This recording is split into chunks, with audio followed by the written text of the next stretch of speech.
My name is Brent Hume. I am a sales account manager here at Juniper System, and Tom. And this is Tom Frankham, and I'm the business development manager here at Juniper Systems.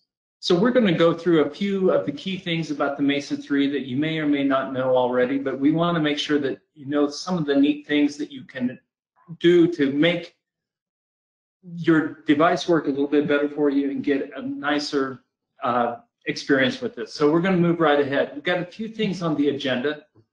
We're going to run through a couple of the settings of the tablet. We're going to talk about the barcode and the RFID reading capabilities of the tablet. We're going to talk about the docking station.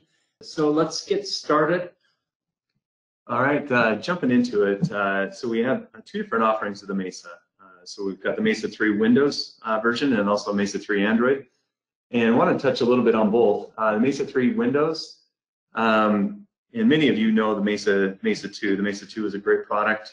It still is a great product. But with the Mesa 3, we were able to make some additions to it to where you're going to get more horsepower. It's got a quad-core Pentium N4200 processor.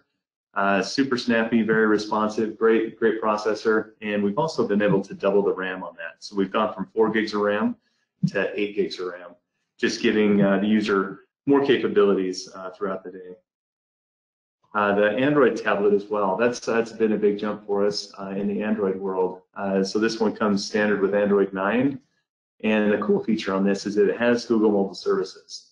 Google Mobile Services is the App Store, the Google Play Store, Maps, anything that is associated with Google is accessible on this device. It has a great processor, the Qualcomm Snapdragon, 6 gigs of RAM, and plenty of storage on this device.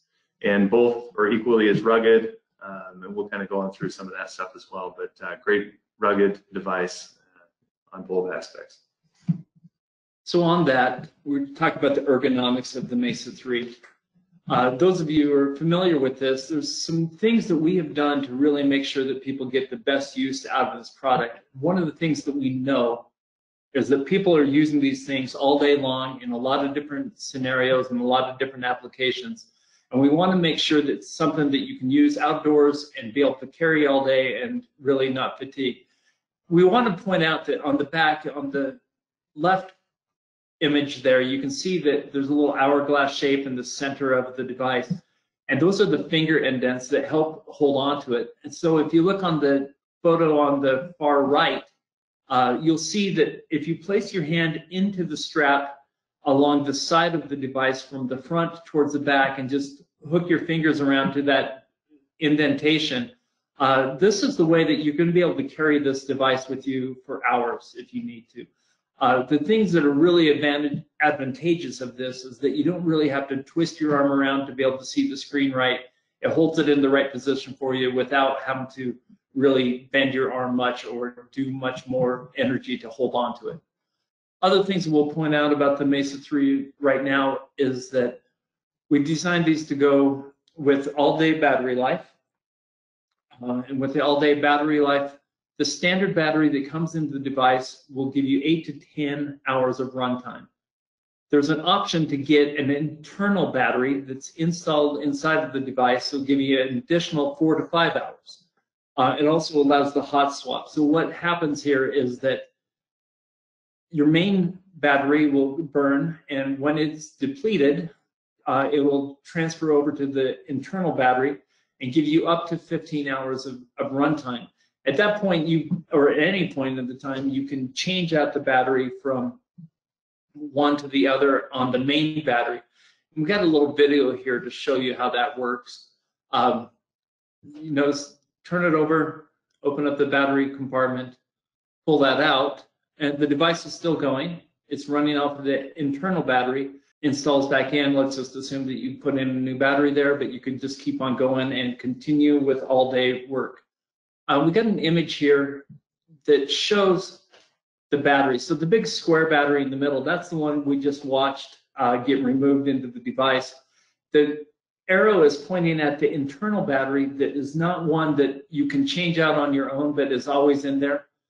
It's important to point out that we burn the main battery. We go through that power first, and then the secondary battery is the backup, but you still got 4 or 5 hours out of that. So there's possible to run this thing for, you know, endlessly if you need to. Anything else on that? I think that pretty much covers it. Yeah, that's great on the batteries. And jumping into, so when you get your device, especially on the Windows 10, you get your device, boot it up, start it up. It's going to, most likely, it's going to come up in the tablet mode. Microsoft has done a great job. They're trying to make the tablet mode a little bit more finger friendly than the desktop mode, but I find myself, I like the desktop mode. And so I just want to show you really quick kind of how to make some of those quick changes. I'm going to show you a little video here. If you swipe in from the right side to the left, there's a little notification page that pops up. It's got some quick shortcuts. That one in the top left corner that I clicked there, that is actually changing it from tablet mode to desktop mode, and then vice versa. So right here, swipe it over, tap that, it switches it to tablet mode, which is bigger icons. And then, like I said, you flip it and go back, and it'll go back into desktop mode. The desktop mode is going to be very similar to what you experience on your laptop, your desktop. And again, that's what I'm comfortable with, and that's what I'm familiar with, and that's what I like. But I know that a lot of users like the tablet mode just for easy use as well. So here's a kind of a cutout or a little close-up shot of that notifications page. And on that, you'll see that the top left one is your tablet mode. The other cool things that are on here, kind of the quick access. You've got, you can do battery saver. If you're kind of getting to the end of the day and you've used your, 15 hours of battery, if you want to save it to finish out your day, you can do that. It kind of slows things down, dims the screen. You can also rotation lock is another key one, one that's used a lot. Because if you tip the device, it'll automatically rotate from portrait to landscape. You can just lock that in either orientation. Networks are on here as well. You get onto your Wi-Fi, Bluetooth, things like that. That bottom slider across the bottom there that's blue, so that's the brightness of the screen. So that's a quick and easy way to get on there. If your screen's a little dim, depending on the lighting outside, swipe over from the right to the left onto the screen, and then you can just slide that slider all the way to the right to get that maximum brightness. So the next thing we want to talk about are the touch profiles that come on these devices. Now, we know that not everybody gets to work in the same environment all the time. Sometimes it's dry, sometimes it's wet, cold, or hot. Sometimes you're required to wear gloves while you're working with this. And engineers have spent time optimizing how these touch screens will work based on this scenario. The default on this is the one that's highlighted in blue there. It's both the finger and the stylus, and that's the hard tip stylus that it's referring to. And that's where we default, because that works oftentimes for everybody. Sometimes people know that they're going to be using the finger only, and that's optimized a little bit. So that's the next one to the right. On the bottom, you'll see the stylus, and that is for the hard tip stylus. And then the wet profile is really if you're into rain. Now, this is one that comes in really handy if you're in a wet situation. A couple things to know that, if the rain drops are falling on the screen, the chances of it being a false touch, if you will, we want to eliminate that. And so that's what we're working with. One of the key things that you can do to help with this too is to always keep your device at an angle. 20, 30 degrees off of flat will help the water run off of it so it doesn't pool up the water on there. But when it is in the wet mode, your finger or the soft tip stylus are your best options. And then the glove mode, we've gone and tried out as many gloves as we can find to see how it works with this. But if you have a specific glove that you don't feel like is working well, let us know what the glove is. Maybe we have one here. Maybe we can get a pair of gloves from you, and we can always try to optimize that. I'll show you how to change these. See, on the main device, on the desktop there's a touch profiles tab that you hit, and then you can select one, and this one is selected the wet profile, and that little pop-up that showed up told you to use either your finger or the soft tip stylus there. And so that's on the wet profile. Now he's changing it back to the default. So then Android's going to be very similar. So the touch profiles, as Brent mentioned, our engineering team's done an amazing job at really tuning the screen to to be able to kind of interact with just stylus, wet, gloves. I mean, it's pretty amazing what it can do. So Android is going to be very similar in the results, but to get there, it's just going to be a little bit different process.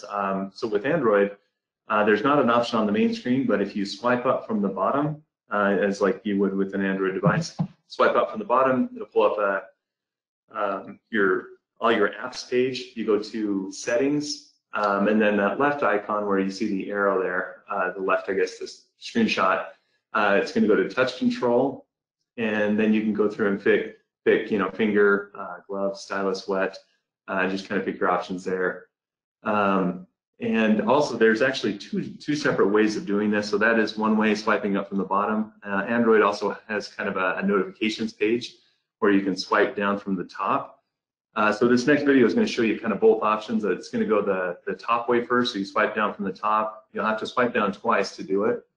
So you just swipe down, you swipe down again, and it'll pull up your little notifications. You may need to have to slide over to the next page, and there's your touch controller, and then you can pull up the different options there. So it's kind of a little quicker way to get there.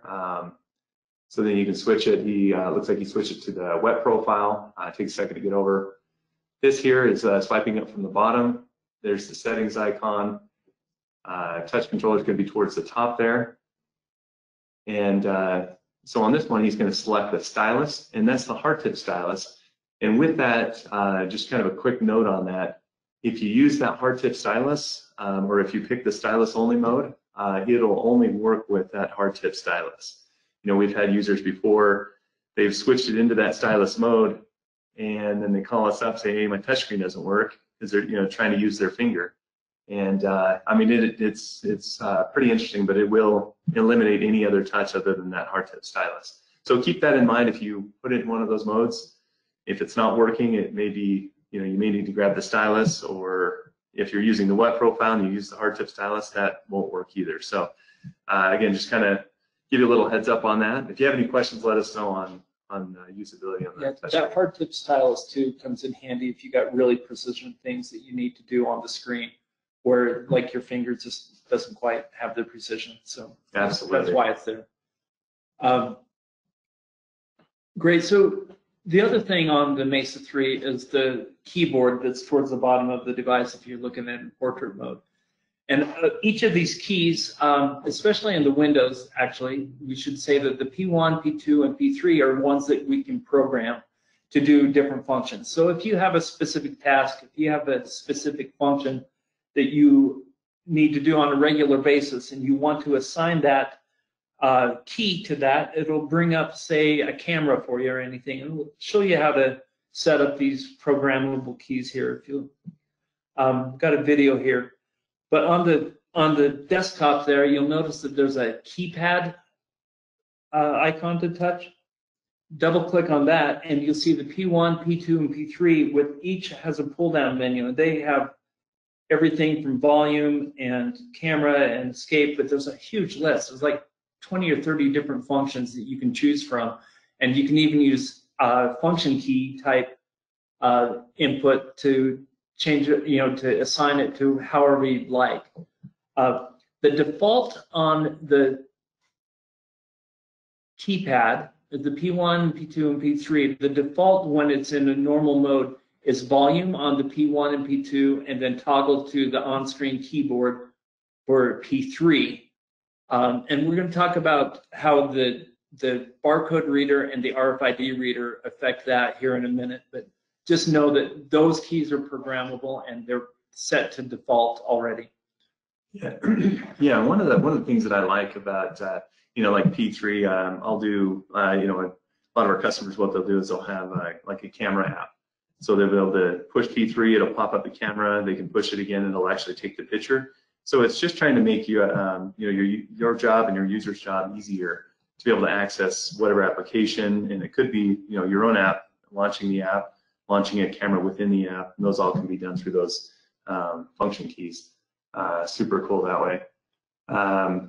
So Android is going to be very similar. The icons are going to, the actual keypad itself looks very similar, but icons are different. And with Android, you can actually program all of these keys other than the power button.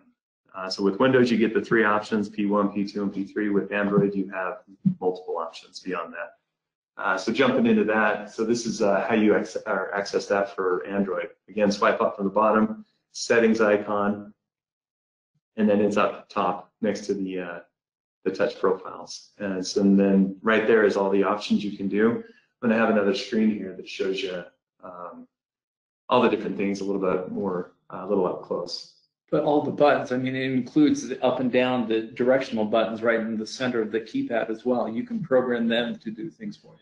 Correct, yeah. So here's the list right here. So you've got, your back key, home key, and app select key. Those are kind of the 3 on the left. But then beyond there, you've got your left, up key, down key. You can program all of those to do different things. And so it really gives you so much versatility. And, I think the more and more, with these rugged devices, you're in a situation where you may have gloves on, and to go and try to find on-screen apps or do things like that makes it a little tricky. So it is nice to be able to have those keys. You can just hit a key, it'll pop up your app or pop up whatever application or need that you have. So yeah, we find that the keypad is super helpful, and we just want to make sure everybody knew and can get the most experience out of this. Talk about the barcode reader. The barcode reader is an option that you can put on a Mesa 3 device on either the Windows or the Android.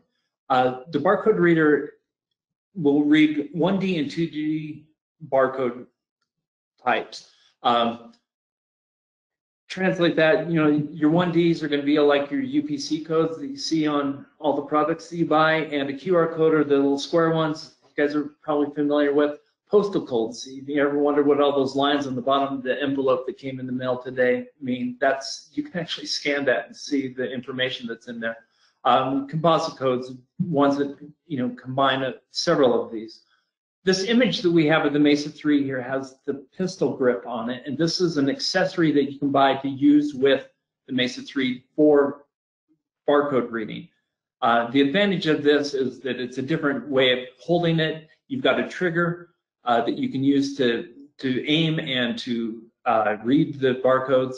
This is great for an application where you're going to do a lot of reading, but understand that the device itself, with the use of the P2 key, which gets reassigned when we open up the main application for the barcode reader, you can read with just the device without the pistol grip. So if you don't read a lot, that's really handy to have. If you just got to make sure that you're using the right part number or whatever, scan it real quick, get that information in, and then move on, and without having the pistol grip. One thing with the pistol grip is that there's 2 functions on the trigger. You pull it halfway, and it's going to give you an aiming key so that you can aim it at the barcode that you're shooting for. And then when you pull the trigger the rest of the way, you're going to be able to capture that number right then. I wanted to mention something about the actual pistol grip itself. Our engineers spent a lot of time on this to make it ergonomically nice, and so it does fit in your hand well, and it's amazing how well that tablet balances on the top.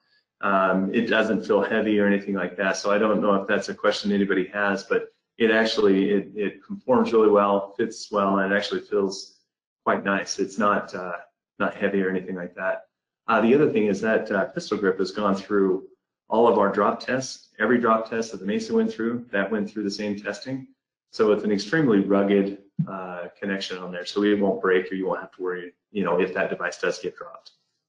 So let's talk about the barcode connector. Now, this is an application that is on the device. If you purchase a Mesa 3 with the barcode reader, this will automatically be on the desktop when you start up the device.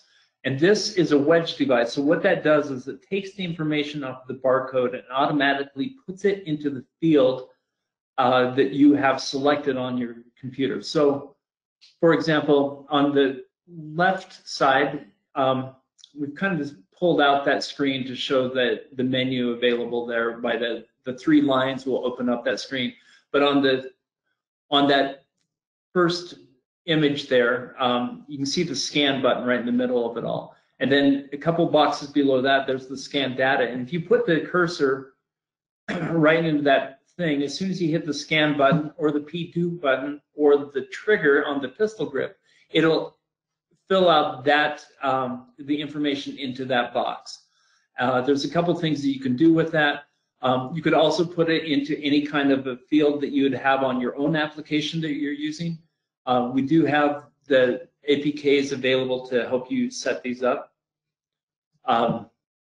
SDK, the other 3-letter acronym. Okay, so we do have those available to help you set that up into your own applications, or if you want to do it onto a Excel spreadsheet or something like that, you can do that. Let's talk about the center image there. This is the user. So on the left, you'll see the second thing down is the user. This is opening that up.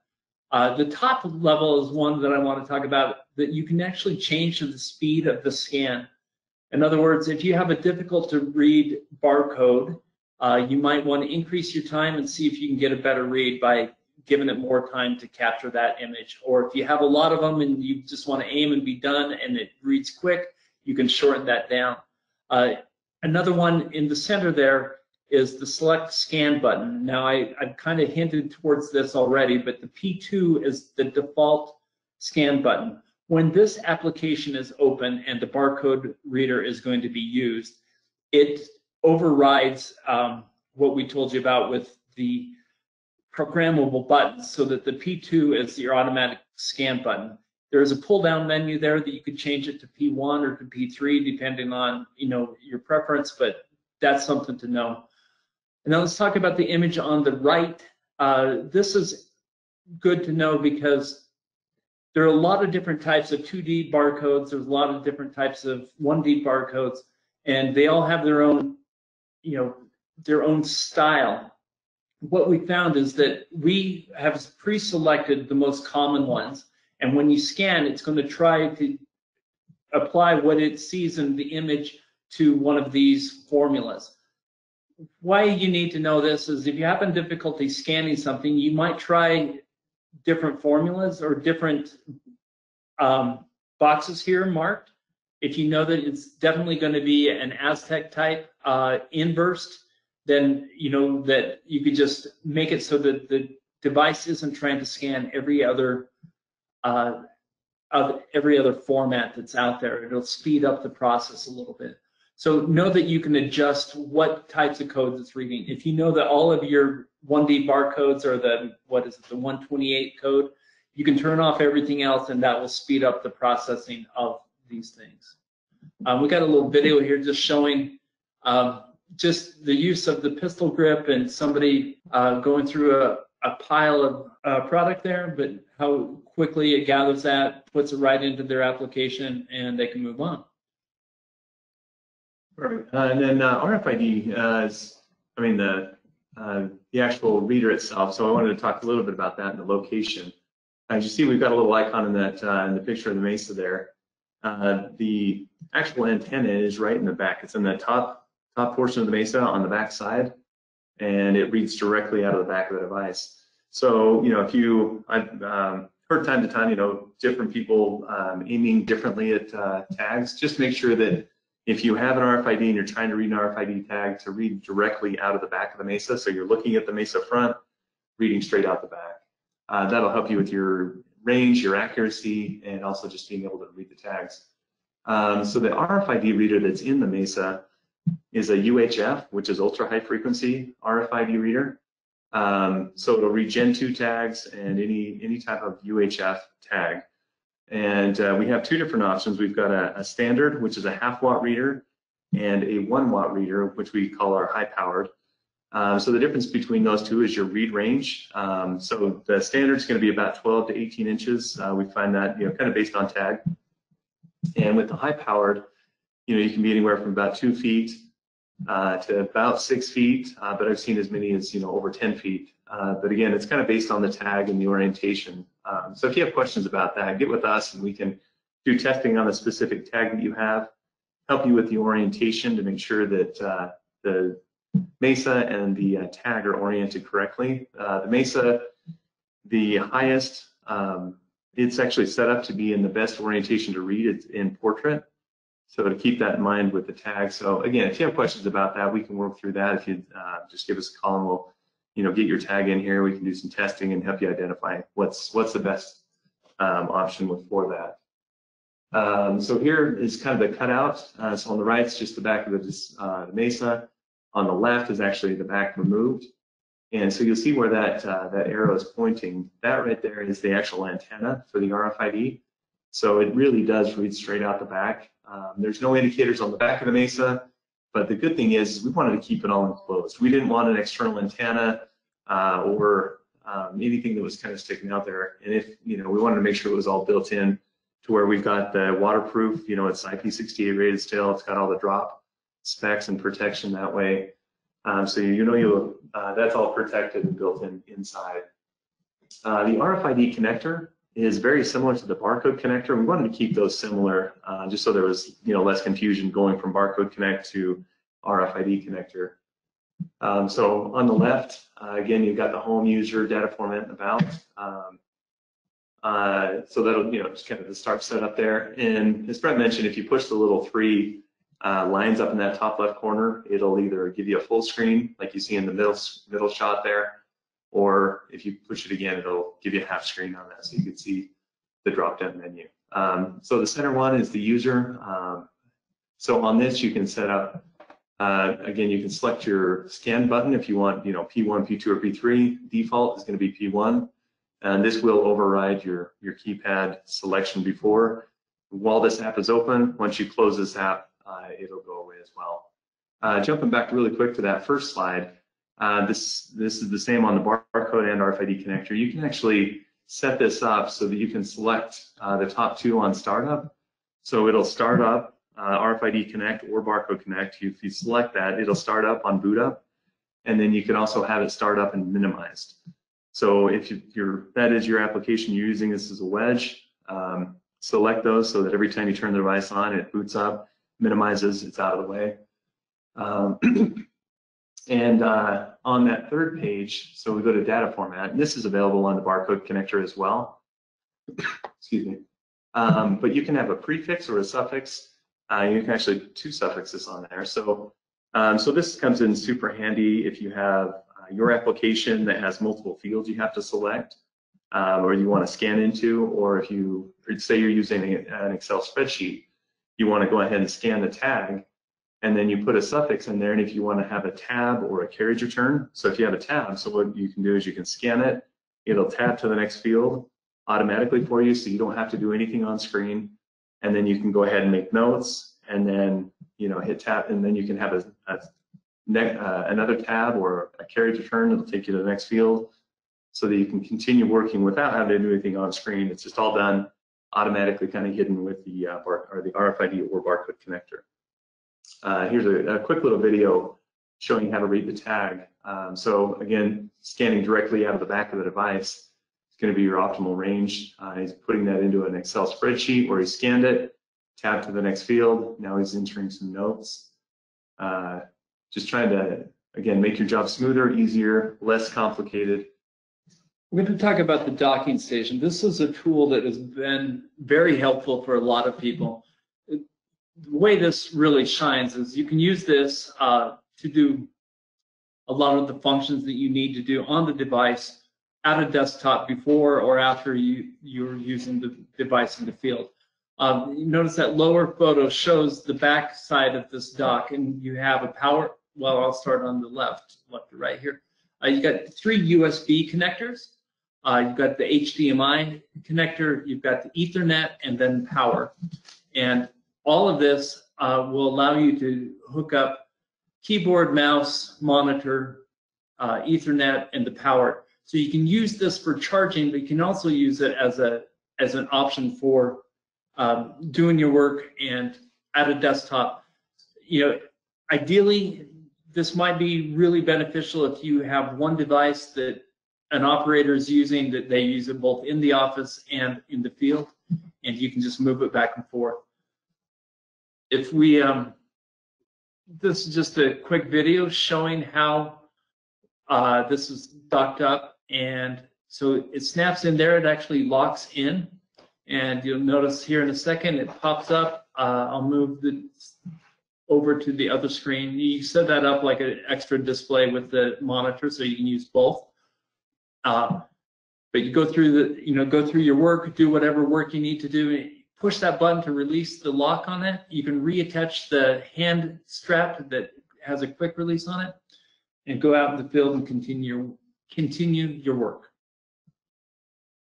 But no, we appreciate your time today. Brent, I don't know if you have anything else you want to mention, but. Well, it's this last screen that was up. You can contact Tom or I. There are a whole lot of really nice people here at Juniper that would like to take your calls. We got service, we got other people in our sales department. So don't hesitate to ring us. But Tom and I, information is here. We appreciate this opportunity to talk. Yeah, thank you very much. And no, we look forward to additional questions and additional conversations. And again, let us know how we can help. And if you come across something that not quite working how you expect, give us a call. Or if you want to figure something out, whether it's a custom application or custom hardware, whatever it might be, just reach out to us and give us a call, and we'll see what we can do to help out and make sure that you're successful, have this successful experience.